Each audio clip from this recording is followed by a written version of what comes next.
Ravi Kumar, age 54. One of the second year medical student. Today I have been asked to examine your chest. This will involve looking from the end of the bed, feeling different parts of the chest and listening with the stethoscope at the end. Would that be okay for you? Okay. Look for any previous injury or suture marks, color of the skin, shape of the chest, symmetry, movement and respiratory movements of the chest. Chest is here normally bilaterally symmetrical. Transverse diameter is greater than anterior posterior diameter. To measure transverse diameter, put the cardboards in between the two axilla and measure. And to measure the anterior posterior diameter, put the cardboard in front and back of the chest. Abnormal shapes of the chest. Flat chest is seen in bilateral tuberculosis. Pigeon chest is seen in rickets. Funnel chest is seen in rickets or congenital. Barrel shaped chest is seen in obstructive emphysema. Scoliosis is the backward bending of the vertebral column, and scoliosis is the lateral bending of the spine and rotation of vertebrae. Kyphoscoliosis is a kyphosis associated with scoliosis, and ricket rosary, presence of a number of knob-like projections at cortochondrial junction. Symmetry of the chest. Normally here it is bilaterally symmetrical. Compare both sides of the chest and both sides of the chest movements. The palpation. In palpation, you should check for temperature and tenderness, expansion of the chest, position of trachea, apex beat, and tactile vocal fremitus.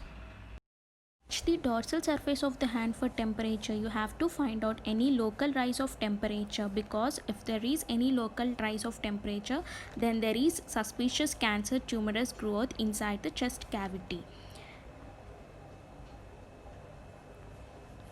Next, look for the tenderness. Tenderness means pain on touch.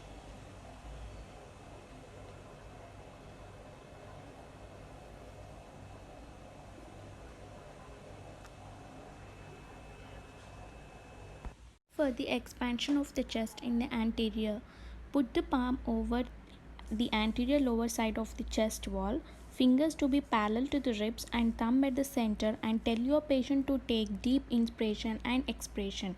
Meanwhile, you have to see the movement of the both the thumbs and look for both the movement of whether it is symmetrical or not. Extension of the chest apical. You have to do this in sitting position only. Tell the patient to sit, and you have to put your hands over the shoulder part of the subject on back side as you're seeing in this photo. Tell your patient to take inspiration and expiration. Meanwhile, you have to see the movement of the thumb. Of the chest posterior side. To examine the expansion of the chest posterior side, tell your patient to put the hands crossly over the shoulders as you are seeing in this photo. Later, you have to put your hand over the lower rib cage on posterior side. Fingers should be parallel to the ribs and the thumb at the center. Meanwhile, same thing, you have to note whether both the thumb is movement is bilateral symmetrical or not. Position of trachea. You have to put the tip of the index finger and tip of the ring finger over the right and left sternoclavicular joint respectively. With the tip of the middle finger, you have to palpate the tracheal rings. Normally, the trachea is centrally placed. In abnormal cases, you can see it to the side in collapse and fibrosis of the lungs, and in opposite side, pleural effusion, pneumothorax, and hydropneumothorax. Fremitis. Tactile perception of vibrations communicating to the chest wall during the act of phonation of via larynx, trachea, and bronchi. One, two, Put the three. ulnar border of your hand on the One, anterior two, chest three. and feel vibrations. Tell the subject to speak 1, 2, 3. 1, 2, 3. 1, 2, 3. 1, 2, 3. 1, 2, 3. 1, 2, 3. Now look for the percussion. Identify the second intercostal space, resonant note in intercostal space over the lungs, hyperresonance, emphysema, pneumothorax, dullness, or impaired resonance. First of all, identify the second intercostal space. Put the tip of your finger at the jugular notch and try to move downwards till you find a ridge. If you find a ridge, try to move your fingers over the right and left. That is how you find the second intercostal space. Start percussing from the second intercostal space on the right side. You will find in normal cases a resonant note. If you are finding dull note, it means it is an upper boundary of the liver is present. Normally over the lungs you will find the resonant note. Anatomy of the lungs. Right lung has 3 lobes, superior, inferior and middle lobe, and the left lung has 2 lobes, superior and inferior lobe. Position of the lung lobes posteriorly. Position of the lung lobes in anterior view.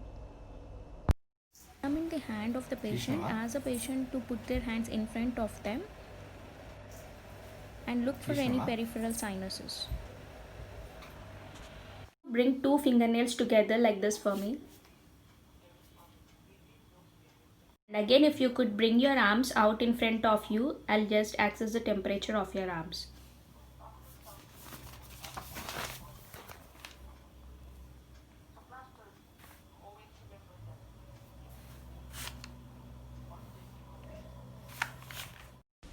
The basics of lung auscultation. Listen to both the anterior side of the chest and posterior sides of the chest. Anterior lung auscultation points. Apex of the lung, which is right above the clavicle. Then move to the second intercostal space to assess the right and left upper lobes.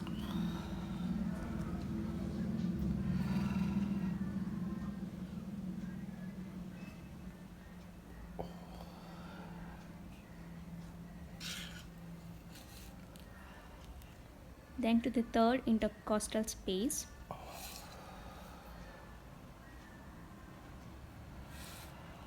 The fourth intercostal space, you will be assessing the right middle lobe and the left upper lobe.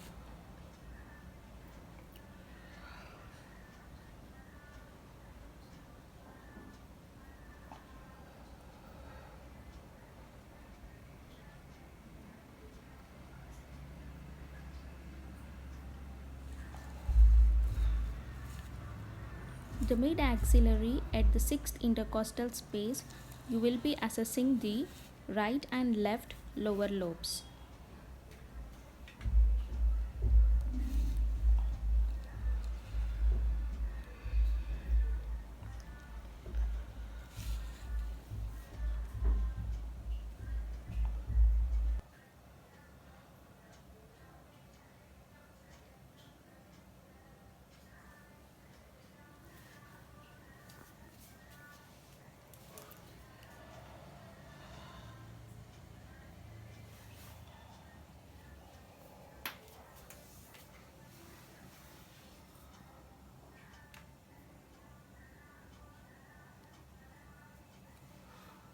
Posterior lung auscultation points.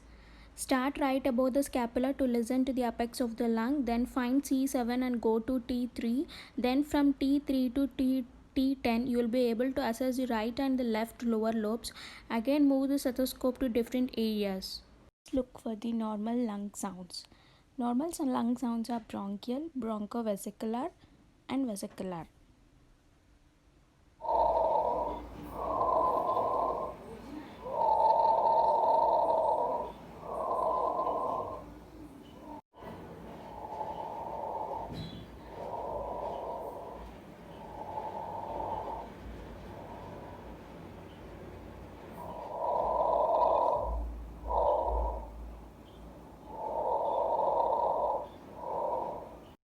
Let us listen for some of the abnormal lung sounds.